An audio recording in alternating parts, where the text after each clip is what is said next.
We got two of the most dangerous rappers in the game about to go to war, and this beef between NBA Youngboy and Kodak Black is looking like it's about to turn deadly. We talking about Kodak pulling up on YB in a helicopter like this GTA, ex-girlfriends getting cracked, and real street politics that could end with somebody not making it home. This ain't no Twitter beef, this is real crash-out energy that got Miami on high alert. No cap. By the time I'm done telling you this story, you're gonna understand why the streets are holding their breath waiting to see how this situation plays out, because one of these shorties might not make it to see 2026. When Kodak and Youngboy were brothers. First, let me paint the picture for you, gang. There was a time when Kodak Black and NBA Youngboy were genuinely cool with each other, and I'm talking about real respect, not that fake industry type shit. Youngboy actually looked up to Kodak before he was famous, studying how this Florida shorty was moving in the game. Back in the day, Youngboy used to watch how Kodak carried himself. Raw, authentic, never compromising his street credibility for mainstream acceptance. That type of realness resonated with Youngboy because he was trying to navigate that same balance between keeping it 100 and making it out the hood. In one of those old interviews, you could hear the genuine admiration in Youngboy's voice when he talked about Kodak. This wasn't no fake industry praise. This was real recognition from one authentic artist to another. Youngboy saw Kodak as proof that you could make it big without selling your soul or forgetting where you came from. The psychology behind their early friendship made perfect sense, fam. Both of them came from similar backgrounds: poverty, street life, legal troubles, and that constant struggle to survive in environments that were trying to destroy them. They understood each other's pain, each other's hunger, each other's determination to make it out by any means necessary. When they linked up for tracks, the chemistry was undeniable. The streets could feel that both artists were cut from the same cloth, real, raw, and uncompromising in their authenticity. But here's where it gets crazy. That brotherhood and mutual respect would eventually turn into one of the most dangerous beefs in hip-hop. Youngboy's admiration for Kodak.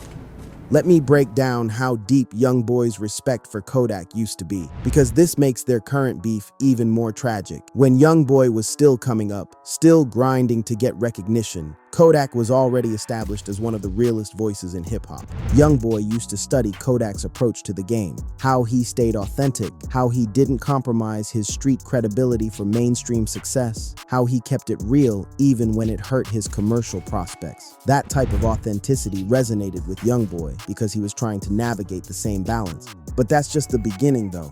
What happened next shows you how quickly respect can turn into competition when egos and street politics get involved. As both artists continued to grow in success and influence, subtle tensions started to emerge that nobody saw coming. How it all started. Here's where things first went left between these two. The initial beef started over some street politics and misunderstandings that got blown out of proportion.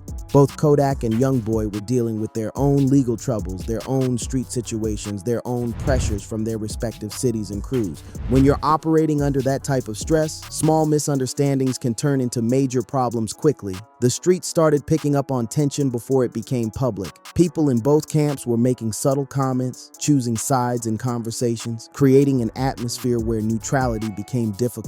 What made the situation more complicated was that both artists had real street credibility and crews that were willing to ride for them. This wasn't just rap beef, this was real street politics with real consequences for everyone involved. The brief reconciliation, FaceTime peace talks, but here's where the story gets interesting. Just when it seemed like the tension might explode into full-scale war, they actually squashed it. There was footage that surfaced of them on FaceTime together, laughing and showing love like the old days.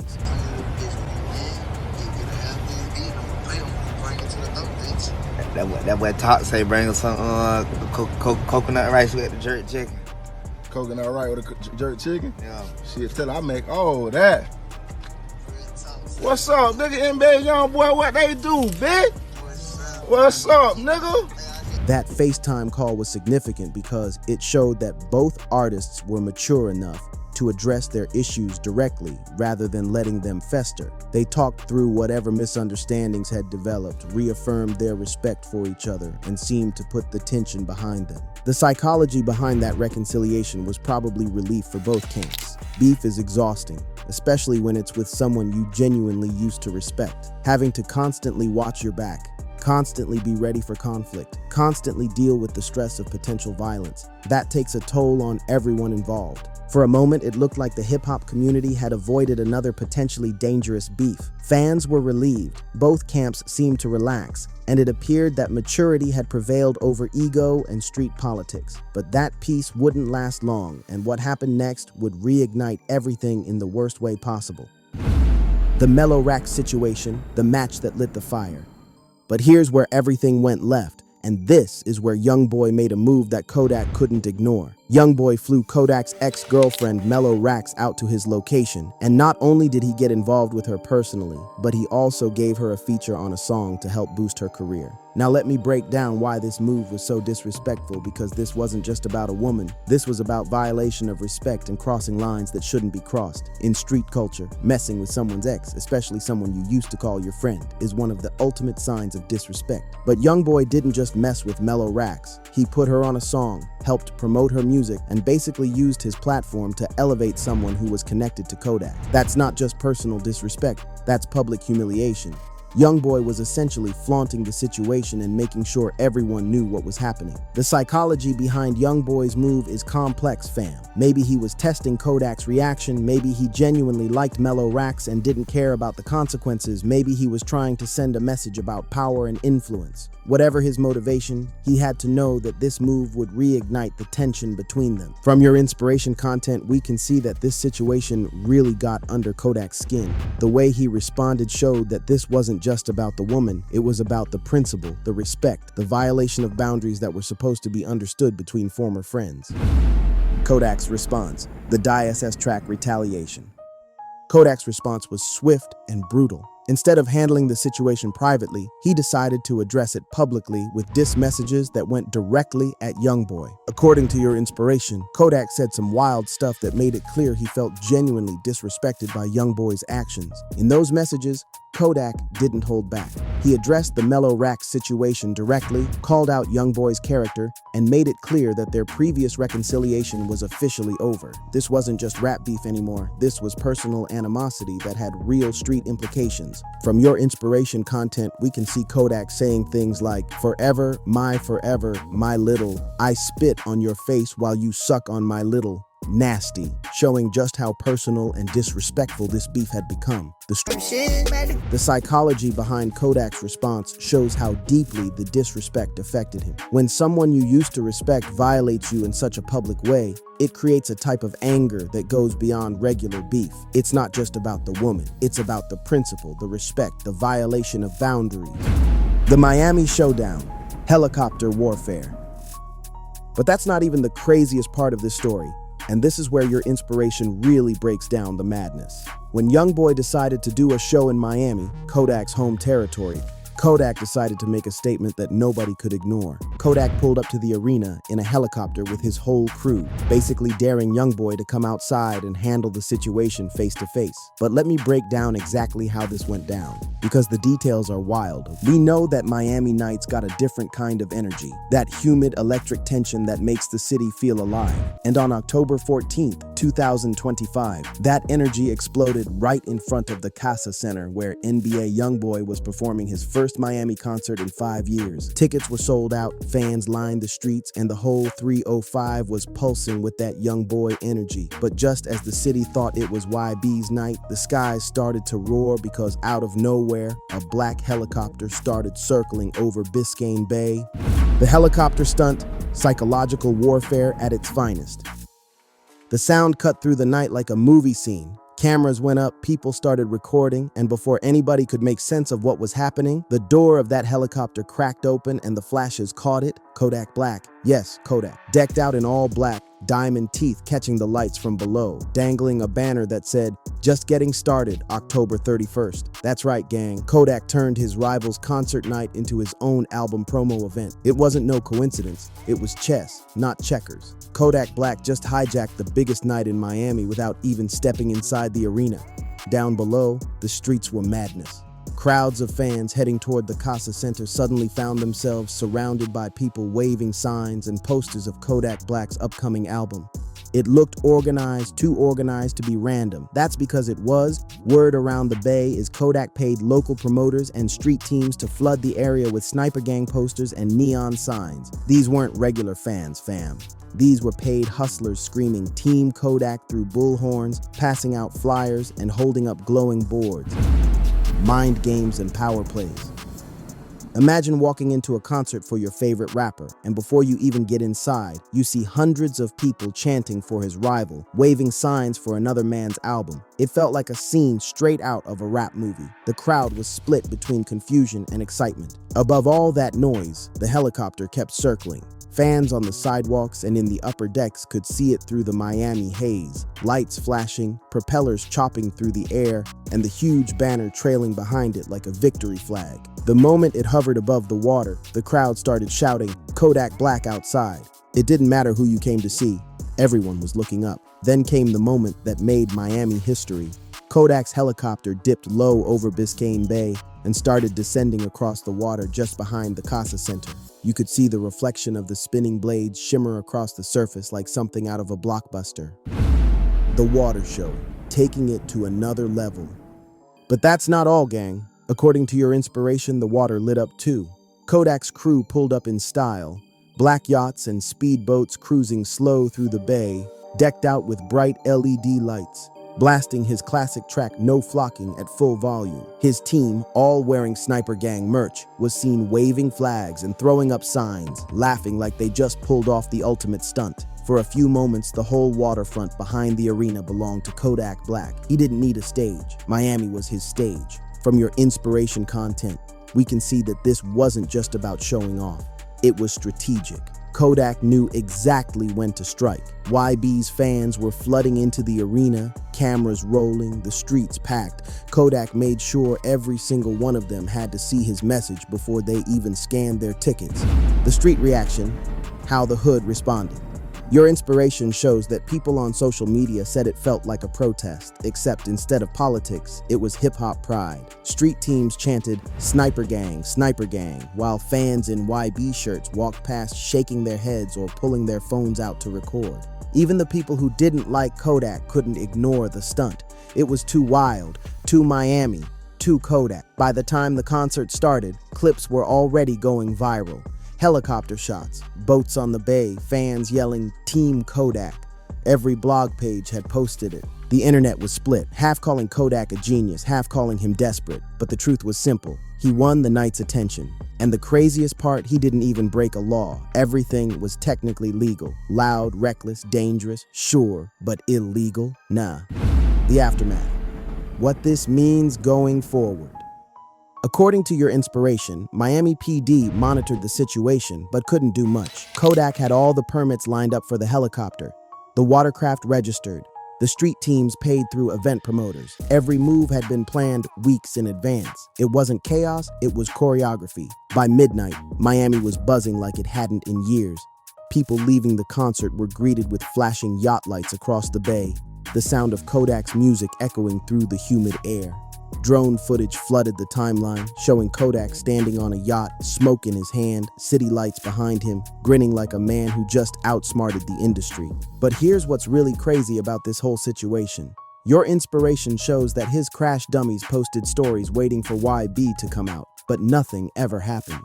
The question everyone's asking is, was Yak really on that timing, or was this all just for show? The escalation pattern, why this is getting dangerous. Let me break down why this situation is more dangerous than regular rap beef, because this has all the elements that can turn deadly.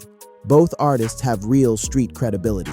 Both have crews that are willing to ride for them. Both have reputations that they feel they need to protect at all costs. From your inspiration, we can see that Kodak was really pulling up with his snipers to the arena YB was performing at. That's not entertainment. That's preparation for real confrontation. When someone is willing to coordinate helicopter stunts and have their people waiting outside your show, that's moving beyond music into real-world conflict. The psychology of this type of escalation is that each side feels justified in their actions. Kodak feels justified because Youngboy disrespected him first with the Mellow Rack situation. Youngboy probably feels justified because he sees Kodak's response as overreaction. Both sides feel like they're defending their honor.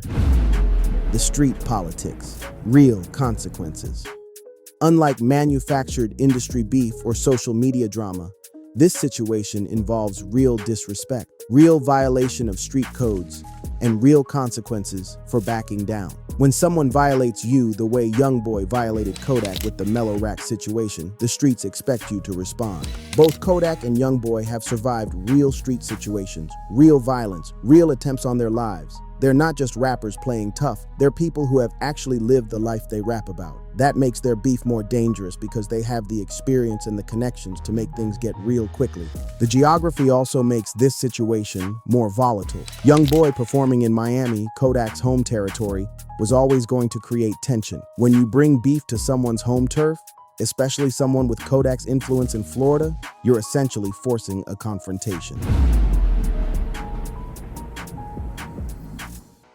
The potential outcomes, where this could go. Let me break down the potential outcomes of this beef because none of them are good for hip-hop culture or for the artists involved. The best case scenario is that cooler heads prevail and they find a way to squash the beef before it gets worse. But given the level of disrespect and public escalation, that seems unlikely. The more likely scenario is continued escalation, more public confrontations, more psychological warfare until someone feels like they have to make a move that crosses the line from entertainment to real violence. That's when people get hurt, careers get destroyed, and families lose loved ones. From your inspiration, we can see that this beef has already moved beyond music.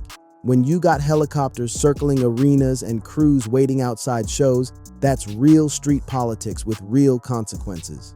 Both camps are operating from wounded pride and public disrespect, which makes rational decision-making difficult. The cultural impact, what this means for hip-hop. This beef between Kodak and Youngboy represents everything that's concerning about modern hip-hop culture. The inability to resolve conflicts peacefully, the escalation of personal issues into public warfare, the way social media and public pressure make de-escalation almost impossible. Young artists coming up are watching this situation and learning dangerous lessons.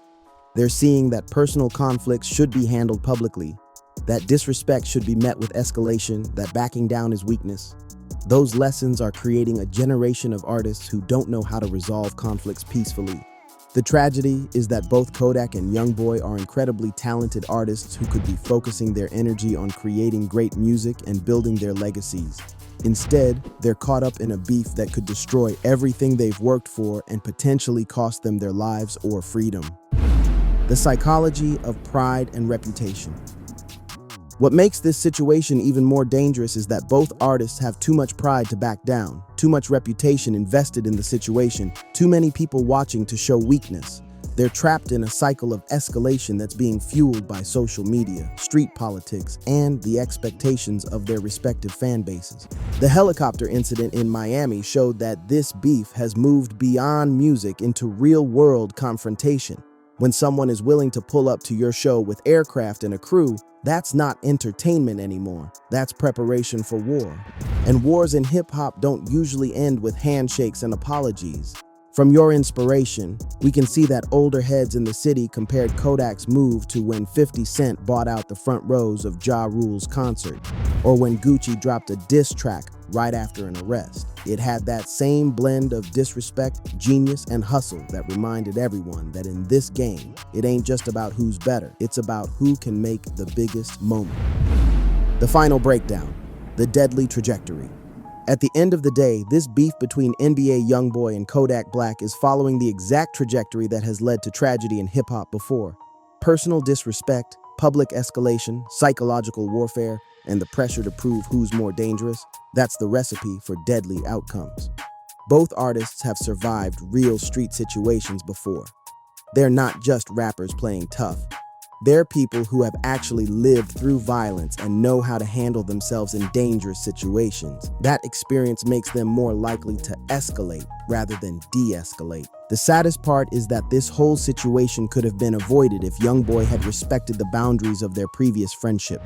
The Mellow Rack's move was unnecessary and disrespectful, and it reignited a beef that had already been squashed once. Now both artists are trapped in a situation that could destroy their careers or worse. From your inspiration, we can see that by sunrise, the aftermath looked cinematic. The sidewalks outside the arena were littered with torn posters and crumpled flyers reading, "Just getting started," empty water bottles, neon wristbands, and tape from the signs scattered across the pavement. But the real question is, what happens next? Call to action. The choice is still theirs. But here's the real tea, fam. It's not too late for both Kodak and Youngboy to step back from this dangerous path. They both have too much to lose, too much talent to waste, too many people depending on them to let pride and ego destroy everything they've built. The hip-hop community needs to stop encouraging this type of destructive beef and start demanding that our artists find better ways to handle their conflicts. We need to stop treating potential violence like entertainment and start recognizing the real consequences of these situations. Both Kodak and Youngboy have the power to change the narrative, to show that real strength comes from knowing when to walk away, to demonstrate that protecting your life and freedom is more important than protecting your pride. But they have to make that choice before it's too late. The streets are watching, the culture is waiting, and the outcome of this beef could set the tone for how conflicts get handled in hip-hop for years to come. Let's hope both artists choose wisdom over warfare, life over pride, and legacy over temporary respect. What do y'all think about this situation? Drop your thoughts in the comments, hit that like button if you want to see more breakdowns of hip-hop beef and street politics, and subscribe for more real analysis of what's happening in the culture. And remember, real strength is knowing when not to fight, but sometimes the streets don't give you that choice. No cap.